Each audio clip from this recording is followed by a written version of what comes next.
Vamos lá, turma. Agora sim, pode colocar o nome e o número aí no nosso chat. Apesar que eu já vi, estão quase todos aqui, né? Só a outra Mari não tá aqui, né? Tá.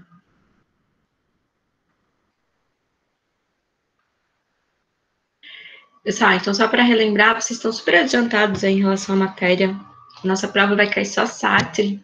Tem algumas questões também sobre existencialismo. Então, eu vou retomar um pouquinho a aula passada, porque foi meio que decepcionante como pode dar 3 sistemas filosóficos em uma única aula, em 40 minutos, e ninguém ter perguntado nada, tá? Então, na aula passada, a gente começou a falar de filosofia do século XX. Só que eu comecei por um filósofo que é do século XIX, que é o Kierkegaard. Tá? A gente vai retomar ele e vai ver a influência dele no século XX e também na literatura. A gente vai fazer uma relação aí entre filosofia existencialista do Kierkegaard com Albert Camus, que é o mito de Sísifo, para poder interpretar e entender que caminhos que vai dando a filosofia, tanto para a cultura como também para a modernidade. Então, eu vou começar a compartilhar com vocês aí um PowerPoint do Kierkegaard. Especificamente, eu fiz separado. Na aula passada estava tudo junto. A gente foi de Kierkegaard para Russell, de Russell para Heidegger. Gente, Heidegger é um dos sistemas mais complexos, assim, ninguém me perguntou nada, sem dúvida, ok. Isso aí, para que vai vir depois na filosofia moderna e contemporânea, é super importante. Por isso que eu vou retomar com vocês, fazer um pouco mais devagar e pedir para que vocês parem quando vocês tiverem qualquer dúvida, qualquer comentário, pede para parar, tá? Então, vamos lá. Por que começar a filosofia, né, do século XX, então, por Kierkegaard, que é um filósofo do século XIX? Porque ele é um pouco diferenciado.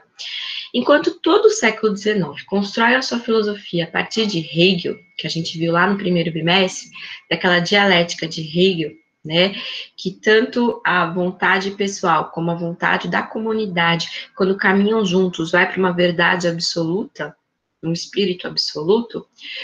O Kierkegaard, ele é um filósofo dinamarquês que se opõe totalmente a essa filosofia de Hegel, tá? Por isso que ele é importante, porque ele tem um ponto de vista diferente de todos os outros filósofos que a gente viu até agora. Seja Nietzsche, seja Hegel, seja Schopenhauer, até mesmo Karl Marx. Então, por isso que ele vai romper com essa filosofia do Hegel, vocês vão entender o porquê, e vai influenciar o que vai vir aí no século XX. Tá? Para vocês terem uma ideia da importância da filosofia do Hegel na Europa, o Hegel é alemão, Kierkegaard é dinamarquês, só que a Europa inteira segue e conhece a filosofia do Hegel. O Kierkegaard vai lá e fala, meu, tudo isso é besteira, não vai rolar. Ele não leva em conta, a principal crítica do Kierkegaard a Hegel, é que Hegel não leva em conta a subjetividade, o ser próprio, né, particular, que é o que o Freud e o Nietzsche começam a pensar. Só que o Kierkegaard já tinha feito isso de 1813 a 1855. A gente vai conhecer um pouquinho a filosofia aí do Kierkegaard por conta disso e que vai influenciar diretamente os existencialistas do século XX. É isso, vou começar a apresentação. Aí. Então, ele vai estudar filosofia e teologia na Universidade de Copenhague, na Dinamarca, tá? Ele é considerado mentor e pai do existencialismo e vai desenvolver uma concepção nova aí dentro da Europa para romper com aquela ideologia de Hegel. Lembre-se que para o Hegel, o ideal é real, né, e o real é ideal. Você pode pensar tudo aquilo que existe e tudo aquilo que existe pode ser pensado. Quando o Hegel coloca essa questão, ele pensa no pensar no sentido de conhecer. E quando você olha para a realidade, você já conhece a própria essência. O Kierkegaard vai falar, meu, besteira, né? Porque a essência não está presente ali no real. O que está presente é a existência. A essência, ela vai sendo construída. Uma pausa aqui. Ele retoma uma questão da filosofia que vem desde os pré-socráticos, a questão da mudança e da permanência, né? Se a essência é constante mudança ou se a essência é só permanência. Grande parte dos idealistas e dos racionalistas, que a gente já vê essa tradição desde Descartes, acreditam que a essência é permanente. Se a essência das coisas, que é aquilo que diz o que a coisa é, mudasse constantemente, você não alcançaria uma verdade, uma certeza, né? Se a essência das coisas mudam constantemente, você não pode afirmar nada de verdade sobre aquela coisa. E o Kierkegaard aplica exatamente essa ideia ao ser humano, não aos objetos. Por isso que ele é um filósofo existencialista, porque ele vai pensar a existência humana. Então ele fala que o que a gente tem quando a gente nasce é só a existência. É o simples estar aí no mundo. A gente está aqui. Quem a gente é, a nossa verdade, ela não pode ser absoluta, porque o ser humano está em constante construção. Então, a essência dele está em constante transformação. Com isso, Kierkegaard rompe com toda aquela tradição filosófica que vinha desde Descartes e também com a própria filosofia do Hegel, que é a que predominava ali na época dele, tá? Então, ele é considerado aí o pai do existencialismo, o primeiro filósofo existencialista. É um profundo cristão, mas ele faz também uma crítica à religiosidade, porque ele fala que a Igreja Católica e os cristãos, eles apenas ouvem, né, e interpretam a palavra de Deus, mas não vivem como Deus, tá? Então essa crítica aí para o Kierkegaard é forte, eu já vou falar um pouquinho mais sobre isso. E aí ele vai tentar, então, viver esse cristianismo como uma forma verdadeira e profunda, de um estar constante na luta da sua interioridade. Porque como agir de maneira cristã num mundo onde nem todo mundo age? Vai criar um certo choque na interioridade do ser, tá? E isso vai gerar uma certa angústia na vida dele. Então ele também é o primeiro filósofo a trabalhar essas questões da angústia na nossa própria vida, tá? Para o Kierkegaard, o cristianismo não é uma cultura. A cultura é a cristandade, é a parte da história, é a parte que desde ali da Idade Média vai se criando, tá? Então, isso é a cristandade. Então, viver o verdadeiro cristianismo é decidir toda a eternidade. E o interessante é que ele tira Deus das questões filosóficas, tá? Deus não pode ser uma verdade absoluta. Ele chama que é quase que demoníaco você querer racionalizar Deus. Deus não faz parte da razão, Deus faz parte da fé, e a fé é uma escolha própria do ser humano, do indivíduo, tá? E ele escolhe pela fé. Só que ao escolher pela fé, ao escolher por ser um cristão, ele também escolhe viver aquele modo de ser cristão. E isso mexe muito com as questões da ética em Kierkegaard, tá? Então, o cristianismo é inquietação de espírito, é você não se sentir à vontade com o mundo que você tá. O que Cristo fez, o Cristo histórico? Ele acolhe os pobres, ele acolhe as prostitutas, ele cura os doentes, ele rompe com aqueles ciclos de acontecimentos em que as pessoas excluíam os outros. Então, isso é ser um cristão em vida, é você acolher a dor do outro, você se humilhar também perante o outro para lavar os pés dele, para ajudar. Então, isso é ser um cristão em vida. E é isso que o Kierkegaard toma de exemplo para a vida dele. Então, ele rompe com toda aquela tradição que estava fazendo aquela crítica, né? O próprio Nietzsche faz uma crítica à religiosidade, à questão da moral do rebanho. O Kierkegaard rompe com tudo isso e ele é um filósofo que vive como um cristão, tá? E por que tudo isso?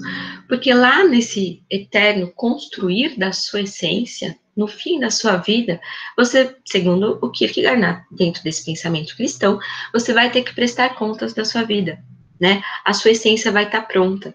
Aí, quando você morre, eu posso falar sobre uma verdade absoluta de você, porque você deixou de se construir. E essa verdade absoluta é que vai fazer com que você perdure na memória dos outros. Se a pessoa foi bacana, se ela teve uma vida legal ou não. Então, você vai ter que prestar contas no final, tá? Dos seus atos aí. Seja através da fé, e aí a gente não pode explicar, segundo Kierkegaard, que vai acontecer no pós-morte, ou seja mesmo aquilo que fica aqui na Terra, né? Na memória dos outros. O que é o existencialismo aí do Kierkegaard? Então, ele pressupõe que a vida seja uma jornada para a essência do ser. Então, a gente nasce, simplesmente a gente é. A gente tem a nossa existência. Toda a nossa jornada, todo o nosso caminho que a gente constrói em vida é em busca da nossa essência, é pela construção da nossa essência, a gente vai se construindo. Daí, a gente começa a compreender também, um parênteses aqui na aula de Kierkegaard, tá? Aquela frase da Simone de Beauvoir, que é uma existencialista, só que já da década de 40, 1940, né, que caiu como tema de redação. Não se nasce mulher, torna-se mulher, né? Então, as mulheres, o simples gênero, a gente simplesmente nasce, a gente existe. ao longo da nossa vida, a gente vai construindo a nossa essência de quem a gente quer ser. Essa é a crítica que ela faz, baseada aí no existencialismo de Kierkegaard, tá? Que é do século XIX. Por isso que a gente está vendo ele primeiro, para poder chegar ali em Sartre e Simone de Beauvoir. Outra característica do existencialismo de Kierkegaard: o homem não tem um propósito determinado, e sim o constrói na medida que percorre sua caminhada existencial, que é o eterno vir a ser. Então, ele tira também aquele peso do destino, né, do propósito de vida. Qual que é o propósito da nossa vida? Não sei, eu estou construindo o meu propósito. Então, a gente caminhando na nossa vida, fazendo as nossas escolhas, a gente, nesse eterno vir a ser, no que eu vou me tornar, vocês ainda não são, por exemplo, universitários, vocês vão vir a ser universitários, vocês não são profissionais, vocês vão vir a ser bons profissionais. Então, nesse eterno caminhar, desse vir a ser, você vai construindo quem você é, e você só finaliza isso, o seu propósito, essa sua vida, no final, quando você morre, tá? Todos os dias são dias para fazer novas escolhas, novas oportunidades. Então, a existência, no existencialismo de Kierkegaard, precede a essência. A existência vem primeiro, a essência vem lá no final. Diferente de Hegel, né? Que a essência já está pronta. Então, tem a essência da individualidade do ser. Hegel trabalha com a essência da humanidade, da coletividade. E quando essas duas essências estão juntas, né, se conectam, é que você descobre a verdadeira, você consegue alcançar, na verdade, a essência do absoluto. Seria uma espécie de Deus, mas não chega a ser Deus, é quando está tudo em harmonia. E aí você consegue descobrir a verdade, sua verdade e a verdade da comunidade que você está inserido. Então, você é um fator histórico e cultural em Hegel. Em Kierkegaard, não. Você só tem a sua existência. Não importa o fator histórico e cultural que você está inserido, são as suas escolhas que tornam aquilo que você vai ser, aquilo que você vai se constituindo ao longo da sua vida. Ele inverte, tá? E uma outra característica do existencialismo aí de Kierkegaard é a liberdade humana, que é a característica básica de qualquer outra filosofia existencialista que a gente vai falar até o final desse segundo bimestre. Tá? Então, a gente vai ver isso em Sartre, a gente vai ver isso em Simone de Beauvoir também, e a gente vai ver isso em Heidegger. Tá? E por que liberdade? Porque é a gente que constrói. É independente dos fatores externos. É o ser que constrói a si mesmo. Tá? Tem uma outra frase, um outro parênteses aqui na aula para vocês irem entendendo esse sistema filosófico. Uma outra frase bacana é a do Sartre, que ele fala, que também é um filósofo, né, de 1940, aí que a gente vai ver o sistema filosófico dele. Ele fala que não importa aquilo que fizeram de você. O que importa é aquilo que você vai fazer com aquilo que fizeram de você. Então, não importa em qual cultura, em qual sociedade, em qual meio que você está. O que importa é o que você vai fazer a partir disso. Quais são as suas escolhas a partir disso, tá? Então, a liberdade aí é total. Então, para o Kierkegaard aí, não é possível alcançar o motivo de tudo que ocorre na esfera em que vivemos. Afinal, o ser humano, ele é imprevisível. A gente não pode afirmar nada sobre o ser humano. A gente sempre tem a possibilidade do novo, possibilidade de fazer outros caminhos, de construir um outro ser, uma nova essência, né? Dar uma outra abertura para a minha própria essência. Então, a gente não pode afirmar nada sobre o ser humano. Tentar buscar uma verdade absoluta, que nem o Hegel fez sobre o ser humano, é você fechar esse caminho de possibilidades. É você limitar essa liberdade do homem, tá? Então, a gente não pode afirmar nada sobre o ser humano. Ele é sempre um novo ser, todos os dias, em cada escolha, nasce um novo homem, uma nova possibilidade de construção da sua própria essência. Então, não se pode racionalizar o mundo como nós o percebemos, que era a ideia que vinha desde Descartes. E essa é a principal crítica aí à racionalização de Deus, que ele chama ele chama de demoníaco, você tentar racionalizar a existência de Deus, porque Deus é pura questão de fé. Então, essa visão dá margem a uma angústia existencial, porque se eu não tenho nada fixo, se eu não tenho uma verdade absoluta, se eu não tenho em quem me apoiar, eu que vou escolher. E essas minhas escolhas causam certas angústias, porque eu não sei se a minha escolha vai dar certo. E isso que é o bacana para o Kierkegaard. Essa imprevisibilidade do ser, essa imprevisibilidade de acontecimentos. Porque cada vez que você escolhe algo, novas possibilidades se abrem. Agora, se você ficar parado naquela verdade absoluta, achando que a sua vida já tem um propósito, você se fecha dentro da sua própria liberdade, dentro da possibilidade de escolhas que a vida nos oferece, tá? Então, isso vai causar uma certa angústia existencial, porque toda a minha vida também está em minhas mãos. Pessoal, alguma dúvida até aqui? Acho que não. A Maria Amélia tem, ó. Eba! Fala, Maria Amélia. Peraí que eu vou voltar aí para a tela para ver vocês. Fala, querida. Você colocou no chat?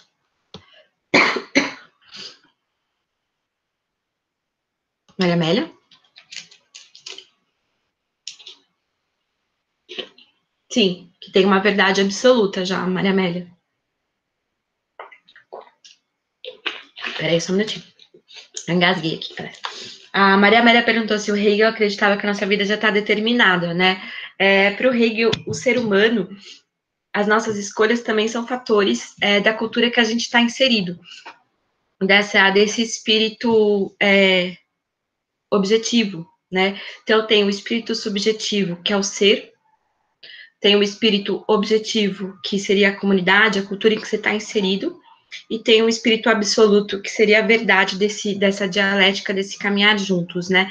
Então, para o Hegel, você já está determinado por conta do meio em que você existe, sim, tá? Não determinado como será a sua vida, o que você vai ser, como você vai ser, mas as suas escolhas estão dentro daquela possibilidade, daquela cultura em que você está inserido.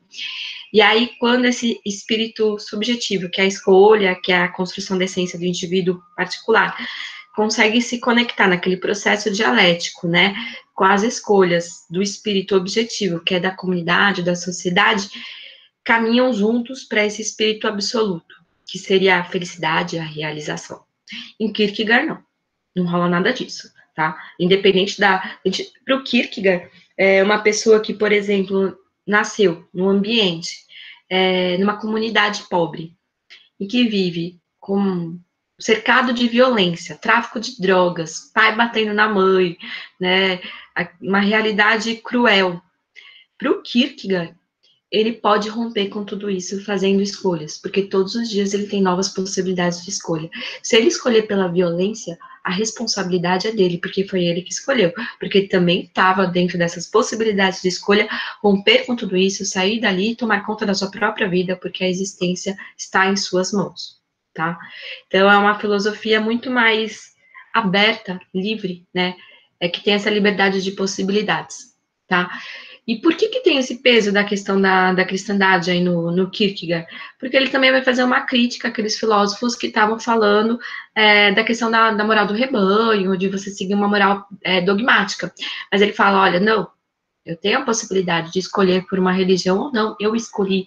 E a partir do momento que eu escolhi, a responsabilidade é minha, então eu vou viver também enquanto tal. Né? Ele faz, na verdade, uma crítica àqueles hipócritas religiosos que saiu do culto, acabou de ouvir o culto, e já sai falando mal da roupa do cara que estava sentado do seu lado, né? Ou então paquerando a mulher que está com o marido ali. Né? Então ele faz uma crítica também a esses religiosos hipócritas, beleza? Mais alguma dúvida, turma? Ó, e a gente está falando de um filósofo de 1830, quando ele começa a escrever essas ideias. Então, para a época dele, ele é bem, né, putz, assim, tá bem acima, né, bem na frente da época dele, onde todo o sistema filosófico está sendo construído a partir de Hegel, tá? Sim, Maria Amélia, questão do livre-arbítrio para ele tem um peso, ele estudou teologia, então ele tem muita influência do Santo Agostinho, na questão do livre-arbítrio de Agostinho. Qual que é a diferença de Agostinho e Kierkegaard? É bacana essa sua pergunta, né?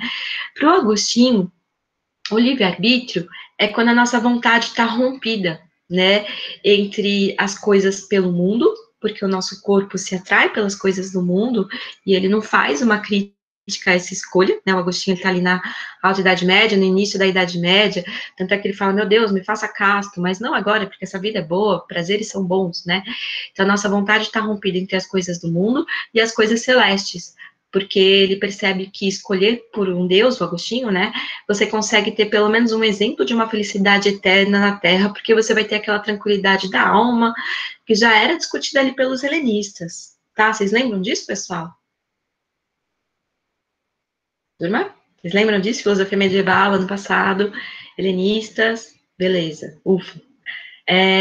Então, o Agostinho tinha essa ideia de cisão das vontades. O Kierkegaard é estudante de teologia, tem contato, sim, com a filosofia de Agostinho e assim, sabe muito da filosofia de Agostinho. Só que ele transforma essa cisão da vontade em angústia, né?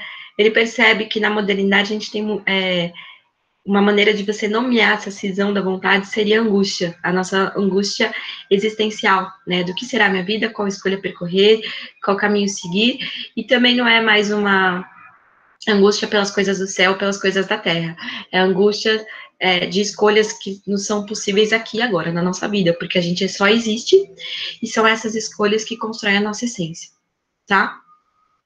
Ficou claro isso, turma? Beleza. Então, voltando aí para o Kierkegaard aí. Podem parar e perguntar quando vocês quiserem, tá? Acho bacana quando tem pergunta. Aí, então, só para finalizar aí, Kierkegaard, né, e Hegel, essa briga aí deles, então, Kierkegaard vai discordar aí do pensamento de Hegel e declarava que a obra hegeliana tinha como objetivo apenas encontrar uma verdade para si, né? Como assim, uma verdade para si? O Hegel, ele, segundo Kierkegaard, ele queria apenas justificar aquela dialética quando ele elabora a sua filosofia, tá? Então, a filosofia de Hegel, para o Kierkegaard, não tem valor nenhum. Ele apenas queria afirmar aquele sistema que ele estava construindo, não leva em conta a subjetividade do ser, a individualidade, a escolha, a liberdade. Então, tudo isso está fora aí da filosofia do Hegel, segundo Kierkegaard. E tá mesmo, né? O sistema de pensamento irrelevante para a existência do homem. O que o Kierkegaard pensa é a existência, o próprio homem, tá? O indivíduo é apenas uma das fases da integração da realidade e do mundo. Então, para o Hegel, aí, o indivíduo é apenas aquele espírito subjetivo que se integra com o espírito objetivo, alcançando o espírito absoluto, só faz parte de um sistema, de uma dialética, né? Não serve, ele não leva em consideração essa existência, as escolhas, a individualidade. E a existência humana não pode ser explicada, segundo Kierkegaard, apenas por conceitos. E o sistema é incapaz de explicar a existência humana, né? O sistema de Hegel. E para o Kierkegaard, a existência humana não pode ser explicada, né? O ser humano não pode conter uma verdade única, válida para todos, porque cada ser individual constrói a sua própria essência, tá? E a gente só vai descobrir qual é essa essência do ser no final da vida, quando essas possibilidades de escolha finalizarem. E o pensamento de Kierkegaard, em contraposição a Hegel, a gente já falou sobre tudo isso aí, né? A existência, ele leva em consideração a existência, a subjetividade, o indivíduo. A existência precede a essência, tá? Então, parte da existência real do ser para compreender a essência, a construção da essência. Para Kierkegaard, a história tinha transformado o cristianismo em cultura cristã superficial, que eu falei para vocês, e não em modo de vida, né? Uma cultura desenvolvida para facilitar e responder à busca de um sentido para a vida com elementos sem importância. E isso é importante, essa crítica que ele faz também, porque para o cristianismo, essa cultura da cristandade que ele fala, a essência da vida humana seria a morte e o encontro de Deus, né? Então já está dada. E o Kierkegaard fala, não, né? Isso aí não pode ser a nossa essência, a gente constrói ao longo das nossas escolhas. E uma das escolhas pode ser por Deus, né? Mas viver como Deus, como Cristo. Então, o cristianismo é visto como instrumento para viver a vida em paz e serenidade. Essa forma de cristianismo esconde e dissimula o verdadeiro aspecto do cristianismo. As pessoas que vivem assim brincam de ser cristãos, não são cristãos verdadeiramente no seu modo de ser. E Deus não deve ser traduzido ou compreendido, ele deve ser apenas vivido, tá? Para o Kierkegaard, pessoal, já finalizando a filosofia dele aí, para vocês verem a diferença da aula passada para essa aula, que eu passei tudo isso para vocês, vocês me perguntaram absolutamente nada e eu fui indo, né? A nossa vida compreende de 3 estágios, tá?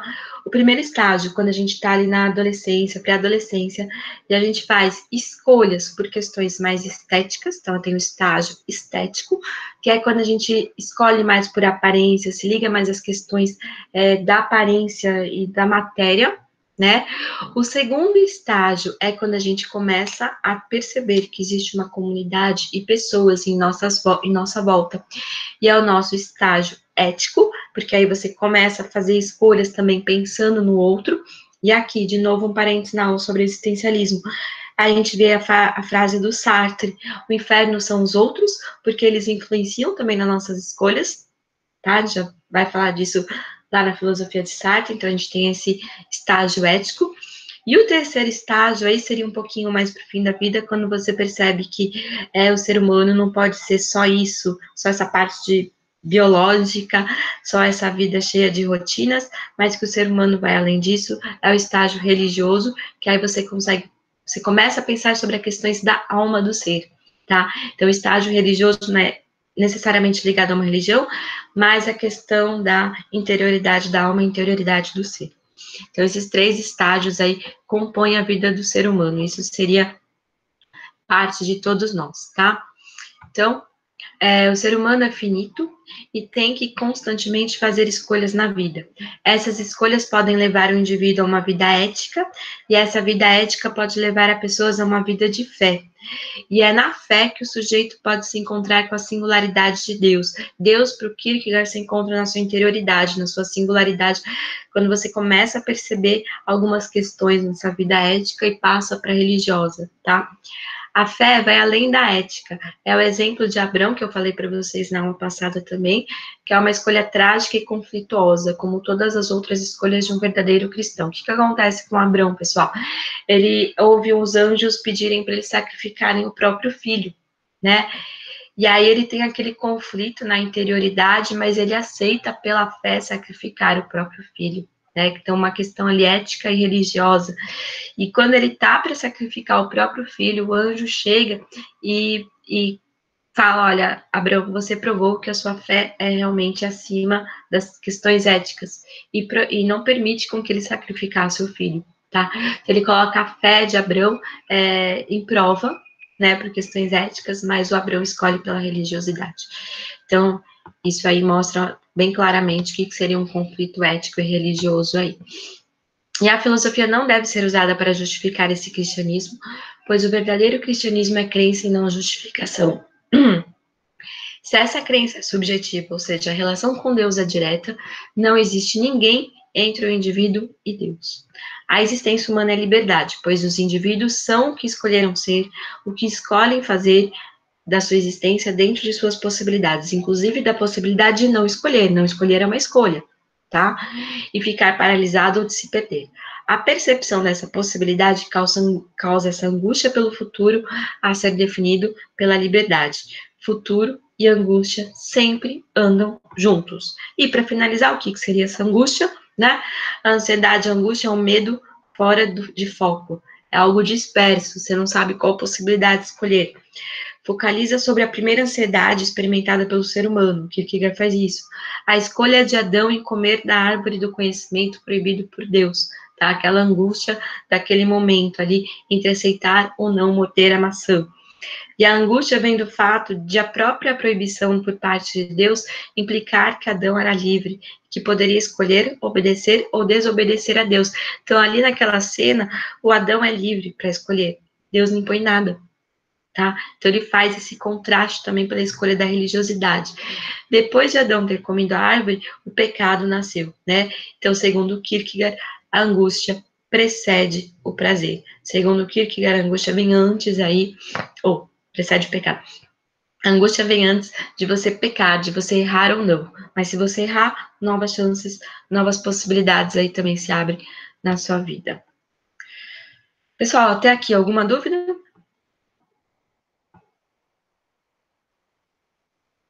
Turma, vocês estão aí? Vocês estão acordados? Vamos lá, terceiro. Beleza, Natália? Não. Então, eu só vou falar um pouquinho da próxima aula, não vou começar agora, que a gente só tem 5 minutinhos. Perceberam a diferença? Lívia? Sim. Ela perguntou se ele era contra a Igreja Católica.